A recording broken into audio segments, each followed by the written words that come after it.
L'homme dans le trou. Un homme tombe dans un trou et se fait très mal. Un cartésien se penche et lui dit « Vous n'êtes pas rationnel, vous auriez dû voir ce trou. » Un spiritualiste le voit et dit « Vous avez dû commettre quelques péchés. » Un scientifique calcule la profondeur du trou. Un journaliste l'interviewe sur ses douleurs.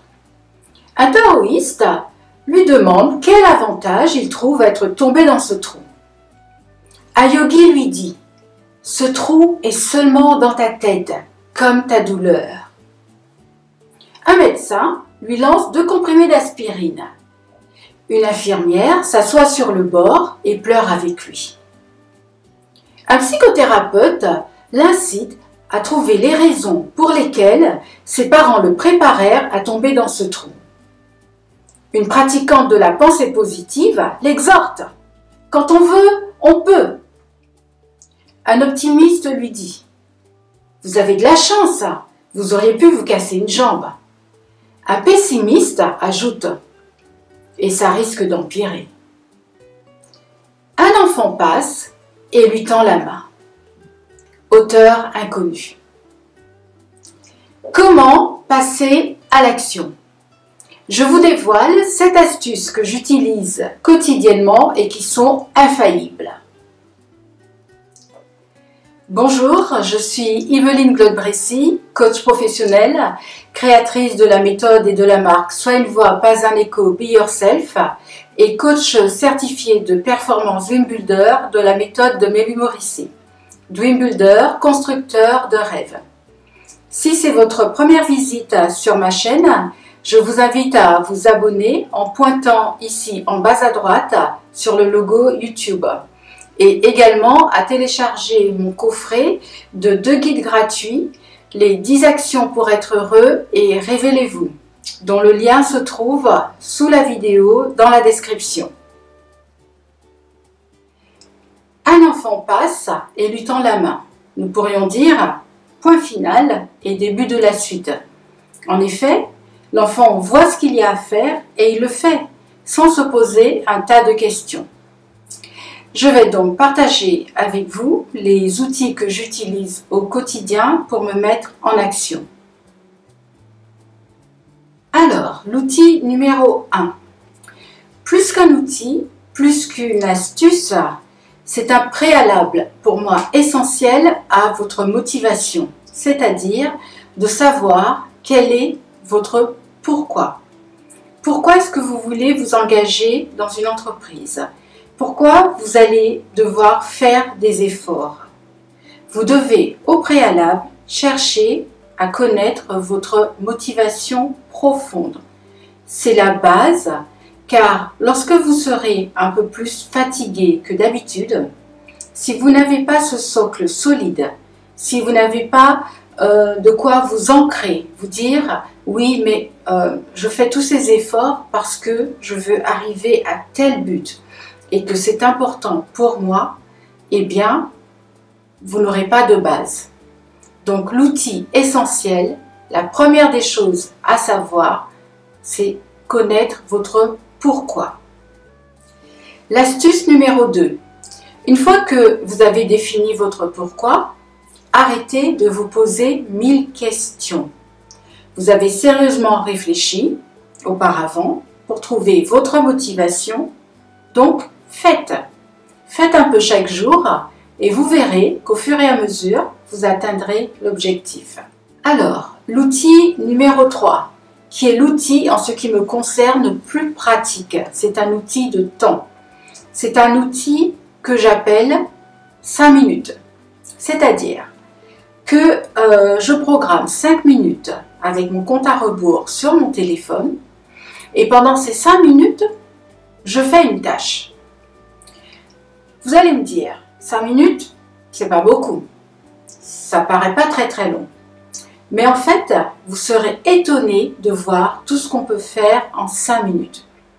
C'est un avantage de plus, 5 minutes, parce que lorsqu'on n'a pas très envie de faire une tâche, lorsqu'elle est rébarbative, comme par exemple de se dire « je vais devoir faire ma séance de sport qui va me prendre 1 heure, je n'aurai jamais le temps dans la journée avec tout ce que j'ai à faire, si l'on divise le temps en portions de 5 minutes et que l'on combine ces 5 minutes, eh bien, votre activité sportive sera faite.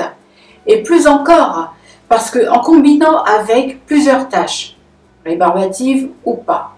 Par exemple, tâche rébarbative, faire vos comptes. Vous prenez 5 minutes, donc vous commencez, en ces 5 minutes, vous aurez bien avancé. Le compte à rebours sonne, les 5 minutes sont terminées. Vous prenez une petite minute, je ne sais pas, pour autre chose, le temps de remettre 5 autres minutes.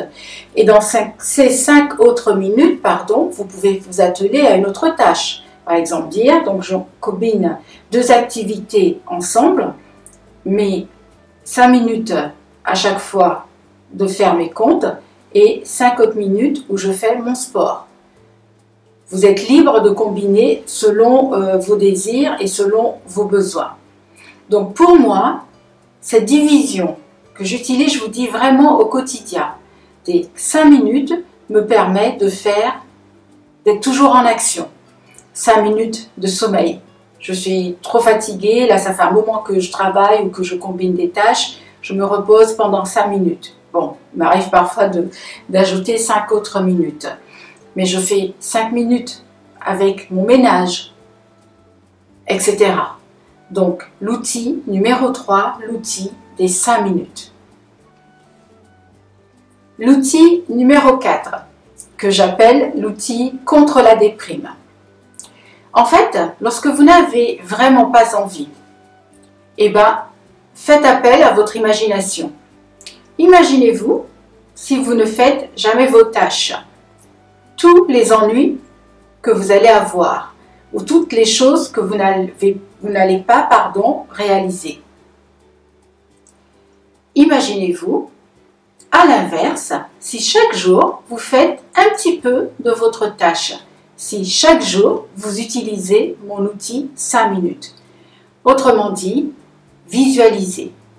Faites appel à votre imagination quand vraiment vous êtes trop fatigué, quand vraiment ça devient très dur, visualisez. Et là, vous allez vous sentir reboosté. L'outil numéro 5, la non-perfection. S'il vous plaît, n'attendez pas d'être parfait pour pouvoir passer à l'action. Parfait, vous ne le serez jamais. Ce qui ne veut pas dire qu'il ne faille pas chercher à s'améliorer, qu'il ne faille pas faire ce travail. Néanmoins, en attendant de parvenir à cette perfection, à cette amélioration visée, passez à l'action. L'outil numéro 6. Alors, gardez en mémoire un fait très simple et très utile, c'est que l'action entraîne l'action. Donc, allez-y, parce que une fois que vous allez agir un petit peu tous les jours, ça va devenir une habitude. Ça va rentrer dans votre quotidien. Agir, l'action entraîne l'action. Donc, agissez. L'astuce numéro 7 est une astuce que j'utilise lorsque j'ai du mal à me sortir de mon lit, lorsque je suis léthargique. Eh bien, je mets une musique que j'ai préalablement téléchargée, sélectionnée. Donc, je sais quel effet elle a sur moi et elle me redonne de l'énergie. Donc, choisissez une musique qui vous convienne, qui vous pousse à vous lever. Ça peut être une musique douce. C'est pas forcément une musique avec un rythme très violent. Et en tout cas, celle, moi, qui me booste, qui me sort du lit, c'est celle de Norah Jones qui s'appelle Come Away With Me.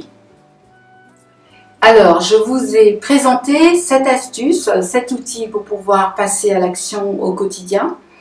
Donc, je vous ai préparé un petit sondage sur le point d'information I sur la vidéo, dans lequel je vous invite à me dire quel est l'outil qui vous parle le plus, celui que vous allez implanter concrètement pour pouvoir parvenir à vos tâches, à faire vos tâches, à améliorer la gestion de vos obligations en quelque sorte.